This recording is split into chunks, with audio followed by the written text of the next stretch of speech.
On this episode of Carnage, we're visiting the boys at Hackshop Garage.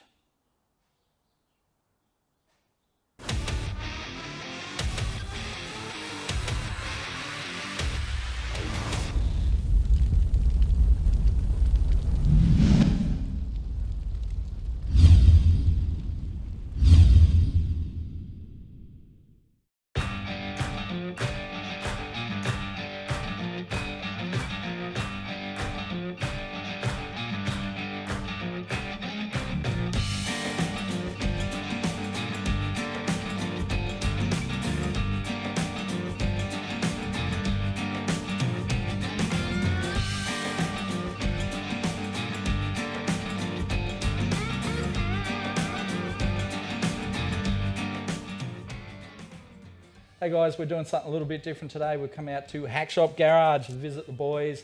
They've been doing this YouTube thing since March 2020, yep. And they're getting the Fairlane ready for Drag Challenge, which is in, I've just been informed 3 weeks now. I thought it was 4 weeks, but anyway. But yeah, so boys, I mean, you've been doing this YouTube since, I guess you started right in the middle of COVID.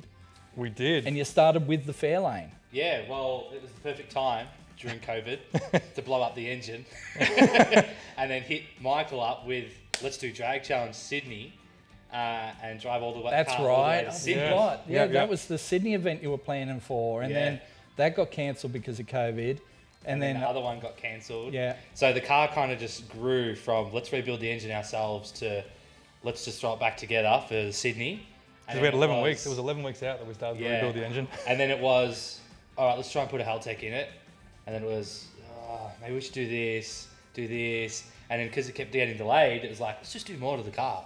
And then, I love that you guys slapped the engine together here in the workshop. It's kind of like the first engine you guys had built. First one I ever built, and I really wanted to learn, and I want to keep building it. Yeah, and it's certainly the Carnage style. That's the way we roll, isn't it? You know, you've seen what we did with the Barra, and it's running real good. Yeah. And you guys are doing all right. So you've run, 11.6 with this? Yeah, we ran an 11.6. Yep. That was that the fastest pass? That was the fastest pass on the last day of Drag Challenge weekend, I reckon it was. And the first pass it ever did was like an 11.8. Which blew our minds. We weren't expecting that at all. No, not out of Atlantia. So you've been doing some upgrades to it in the meantime though, so with us only a few weeks out from Drag Challenge, you got a bigger turbo on it. What else are you doing to it? So we got larger injectors because we ran out of injector to put more power into it. So we just left it how it was for the other Drag Challenge weekend. We thought we'll throw bigger injectors in it this time. We've got a proper exhaust manifold instead of the J-pipe. Yep. We've got a 50mm wastegate. We have a brake booster that works. And obviously, big turbo. Yeah, wow. Yeah. So, and you're getting it tuned soon. It hasn't been tuned yet. No, it has. We've only just started it. Yeah. And we've got a list of problems that we need to fix. Problem board. Still a lot of unticked items on that list. A long list of items. Yeah, wow. But basically, we're just trying to go over the whole thing. And like Drag Challenge weekend was one thing because it was, a 3-day event. It still was a lot on this car considering it'd never been drag raced before, never really been tested for endurance. But it taught us a lot to what to expect. A lot of heat-related issues, power steering-related issues as well too. So basically what we've been doing now is just sort of working over to rectify that, making it sort of as bomb-proof as we possibly can. Yeah. Hiding all the wiring so we don't melt any more wiring and plumbing everything to make it actually accessible. If we have to fix it on the side of the road. We've got no power steering anymore, at least we have electric, so we don't have to worry about blowing up power steering pumps because we've already blown up 3. And just sort of, doing the best we can to make it sure that we hopefully get through Drag Challenge week. Yeah, well, I mean, the 3-day one is a good sort of nursery for the 5-day event. So, what sort of power are you hoping for out of it to when it hits the dyno? We're talking with Michael about this a little bit before, and he's like, we probably want reliability, but you're probably going to be like, I want the power. I want the power. But I don't know, we know it works with the power number that we have. So the car makes 300 kilowatt as it sits now, and I really want 350. I think that'll get it down into a low 11, maybe a 1099. Look, it's totally achievable. I mean, we did that AU project as part of the 2K challenge, AU single camera, and we made 350 kilowatts out of that at 15 pounds a boost. So, Well, but that was a manual though, so you got to take that as well. But you know, so it's achievable. Yeah. And you got a better turbo than we had. I think we had a dead stock XR6 turbo in ours. You know, it was like the limit of that turbo. Yeah, but like looking at what people's cars have ran, you know, I'm seeing like, EL's making 350 kilowatt and they're running a 12. You know, the fact that the land yacht gets down at an 11.6. Yeah, they're not with actually 200 making. 300 kilowatt. It's kind of like, maybe this thing's got some hidden gears in it. Yeah. Yeah. Our tuner reckons a lot of it's soaked up from the actual converter, so we can't actually get an accurate figure of what it is. We were tempted to throw a standard converter in it just to dyno it and see what it did, but given the time frame now, we're just going to run it and see what happens. Just send it.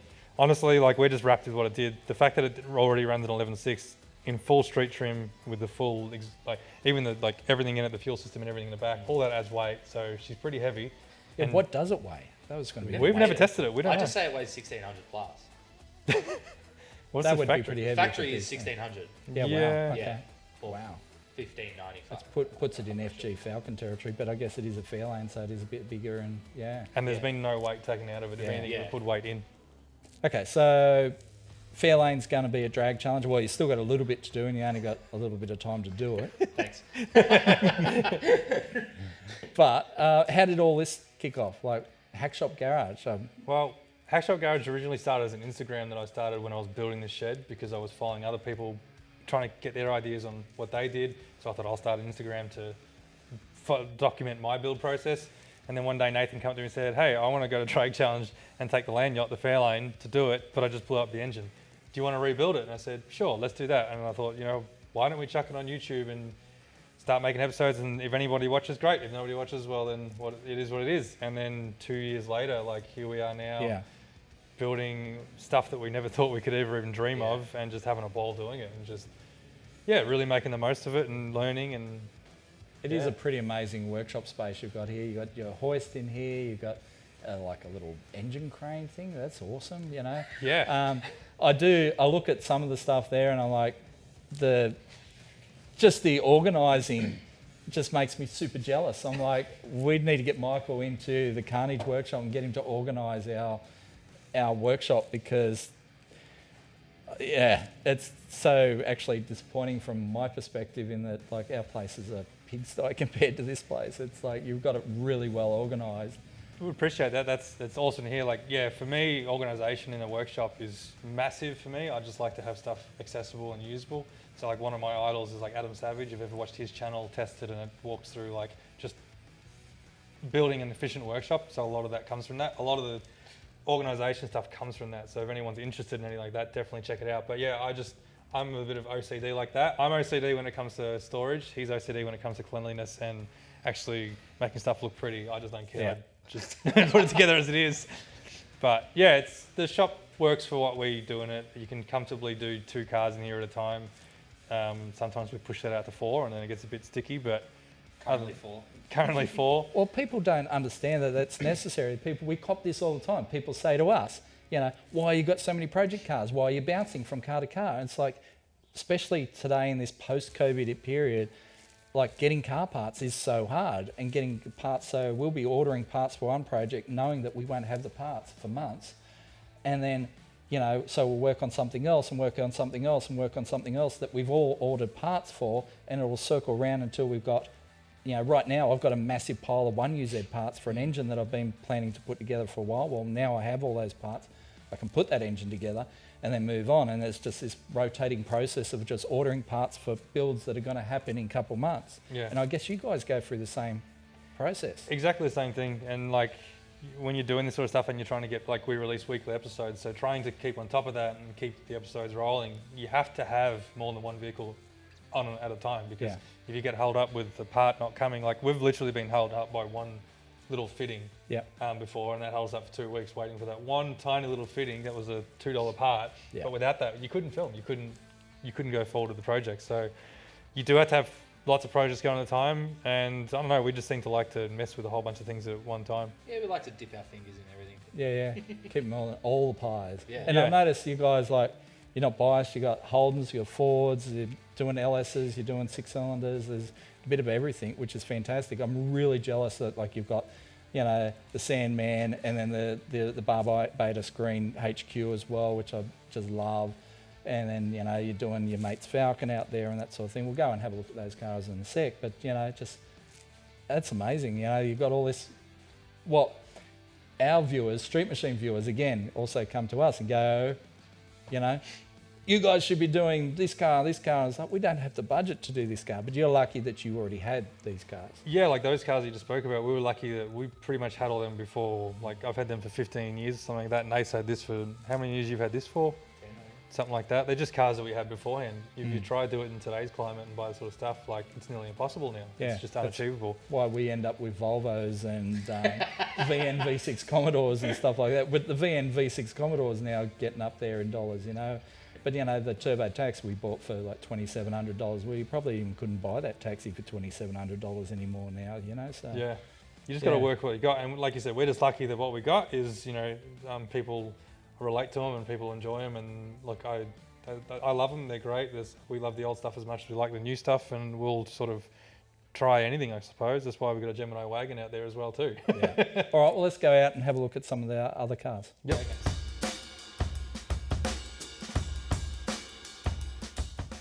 Hey, hello Loki. Hey. So we're out here with the panel van, the Sandman. This is one of yours? This is my one, yeah. So this is a car that I've had now for like 10 or 12 years or something, and it's one of our most recent sort of builds. Basically the story behind this is it's had an old crusty 308 in it that had no compression left in it whatsoever, and it was blowing a lot of smoke. So we thought, you know what, it's probably time that we rip the engine out and do something with it. So it's just, we're putting back together just a mild 308. So standard stroke 308. Standard stroke 308, we tossed up going 355. There was a big, we actually put it out to the viewers, what they wanted to see, whether they want to see 355 and 308, and surprisingly it came back as nearly a dead heat, but it was 308 that people wanted to see. Yeah, okay. And I'm like, you know, that's great, because if I go 308, I don't have to upgrade the gearbox, I don't have to upgrade the diff, I'll just leave it as it is and I don't have to worry about any of that. So 308 it is. It should be fairly peppy, but it's yet to be seen yet. We've still got obviously a little bit more work to go, but the Fairlane has priority at the minute, so we're focusing on that. And you got a 5-speed behind it, you were saying. And it's got a Falcon T5 behind it as well too, which is the same thing that we did a whole build series on my HQ with the 253 in it. Yep. One of the best things we did for this car, because the ratios in it just livens it up. And yeah, wow. having overdrive, you can drop it into fifth on the freeway and it quietens up and doesn't scream at you the whole way when you're driving. So really keen to get this one finished. It's no, it's a beautiful car, and I reckon Telf we were just talking about cars actually today, and Telf was like, you know, what should he buy next? And he's talking about panel vans, but he also thinks he can't afford one either. So, but yeah, he would froth over this. He's a big panel van man, and like I grew up with panel vans. Panel vans were our family, was a family car through the late 70s, early 80s.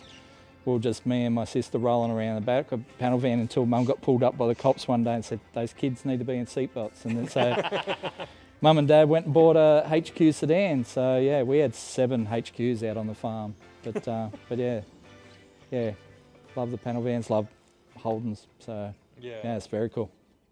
What else you got?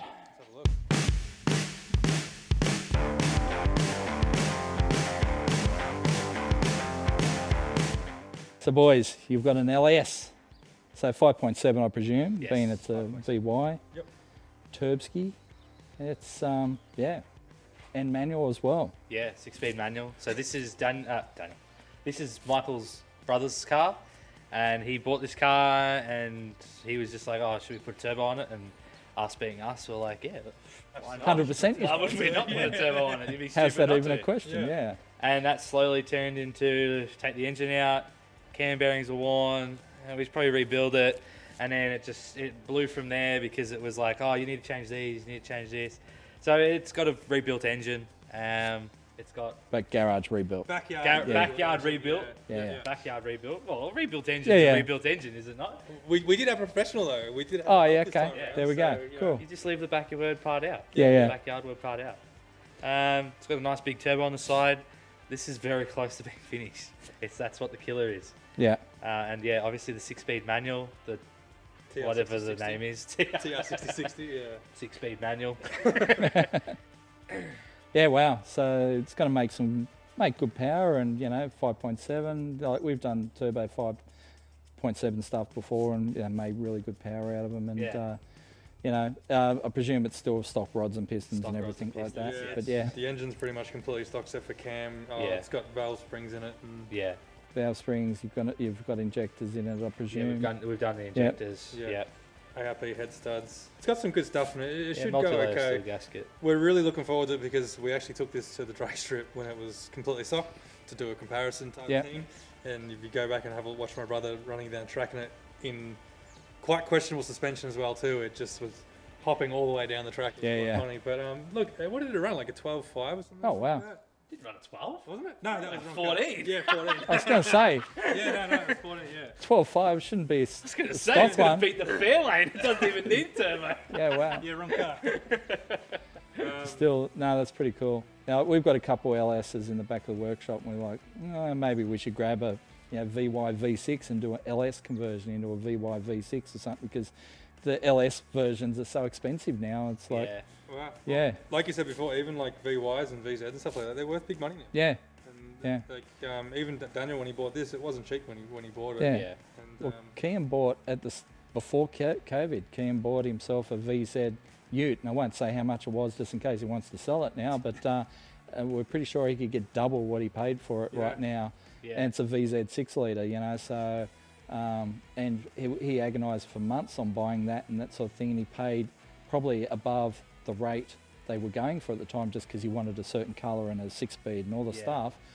But now it's like that car is worth big dollars. It's just, the world has gone crazy. Yeah. Yeah. So what do you do? Destroy it with a turbo. Resale value? Out the window. Yeah. Here's your profit. Yeah. Yeah. It'll be interesting to see what this thing does. We're really keen to see it. Nathan's worried it's going to beat the Fairlane, but I think being a manual, I'm worried how scary this thing's going to be to drive. Yeah. In a manual ute. Oh yeah, it's going to be It's nuts. going to be a bit sketchy, but we'll see how we go. It's been a fun one though. This one's been a really, really fun build this Yeah. Yeah, cool. We're just up to the... Like you said, you know, you're pivoted to the Fairlane, so this has got a couple of days. Sandman's got a couple of days. Yep. You know, you've pretty much finished the HQ, which is up the front there. You got the XY, which you're waiting on parts for. Yep. Gemini is, well, the Gemini and The rust repairs and Gemini stuff is like like that. Swiss cheese, so Yeah, there's yeah. a bit of work that needs to be done. You just trying to make us feel bad? No, I'm just saying, you've got all this stuff going on, and yeah, I'm just like, let's move forward to the 5 cent tour of the workshop. Let's have a quick squiz through there and then wrap this up, I reckon.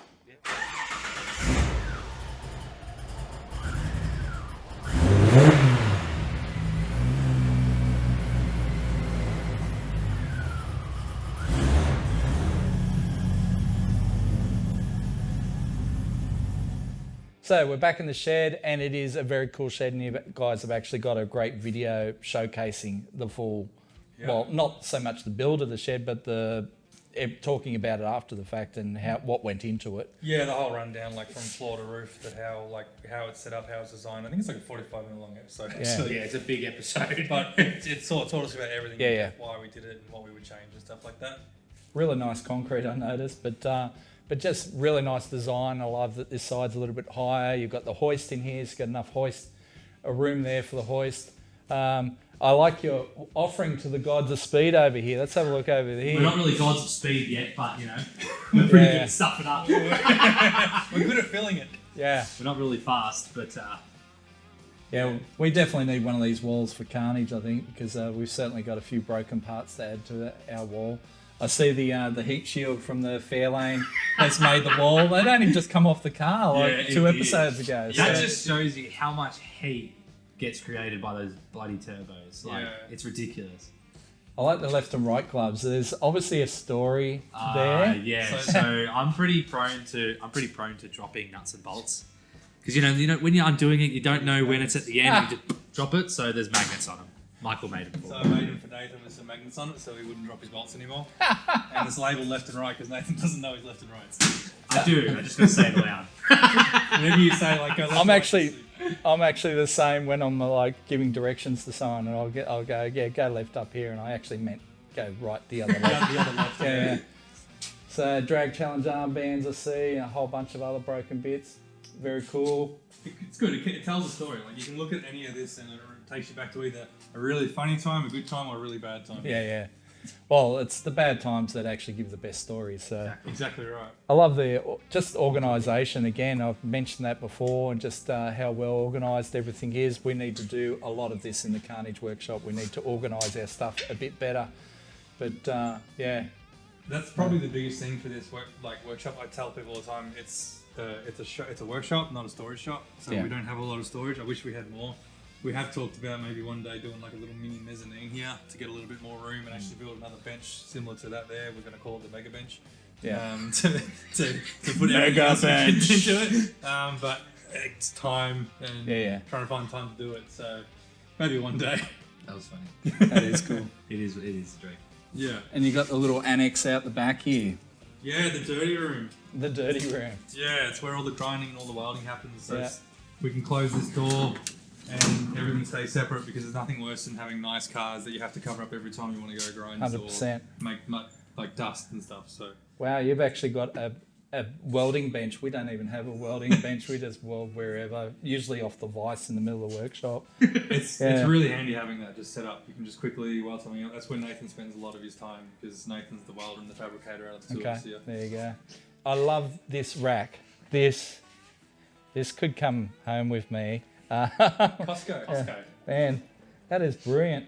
Yep. The weird thing is, like, just even in the last couple of days, and Matt will attest to this, the amount of time I've had to leave the workshop to go and get bolts, to get the right size bolts, and it takes up, and we're relatively close to Autobarn and Bursons and Repco and all that stuff, and it's only, a 5-minute drive, but, get in the car, drive down there, get the parts, drive back, and then 15-20 minutes later you're back, and then you find out, that bolt that I wanted, I actually got the slightly longer version, and now I need to go back and get the proper one. So this makes it so much quicker. Like, you're working on the car and it's just, okay, which one's going to work, and you find it, and then we've got the thread tester and the identification kits and then fittings on that side. It makes work quick. Yeah. And I love this. Yeah. This is great. This is great. We need one of these for the Carnage workshop, that's for sure. Just identifying threads, and the amount of times I go with a bolt down to Autobarn and just like, yep, that's that one. All right, now I need X amount of this size of that bolt, and we definitely need to do something about our organisation of bolts and stuff, and you guys have got it nailed there, that's for sure. So it's a lot of time to set up. Like, I spent ages going through all our bolts to find all that and like make it all neat and everything. But once you get it set up, as long as you maintain it, that's the biggest thing, I think, and it's definitely worthwhile doing. It just makes life a whole lot easier. See a row of cabinets like we have in our workshop from Hare and Forbes, I presume. Yeah, exactly right. Just I don't know if I'm allowed to open it. No secrets here. No secrets. Cabinets. Yeah, wow. Full of all our special tool cabinet. Yeah. We call it. No, it's called the specialty tool cabinet. No, we've got a specialty tool cabinet as well. Yeah. Didn't get there. I'll just leave that. They're never closed. Usually they're always open because you're always rating it for something. Yeah. I'm just trying to look good for the camera. Yeah. No, amazing setup and amazing workshop, and these boys are doing amazing things with their builds, and I hope it all keeps going, and we'll see your channel grow, and the plan. I want to do a build with you guys at some stage, but I don't think we're all ready for that yet, because you've got a lot on and we've got a lot on, but at some stage I want to contact you guys and go, hey, all right, got a build idea, let's do this, and hopefully we're all got time to do that. So thanks for showing me through the workshop, thanks for inviting me down here, and See you, Drag thank Challenge. you, no worries. See you, Drag Get ready for Drag Challenge, that's it. We are getting ready. 3 weeks.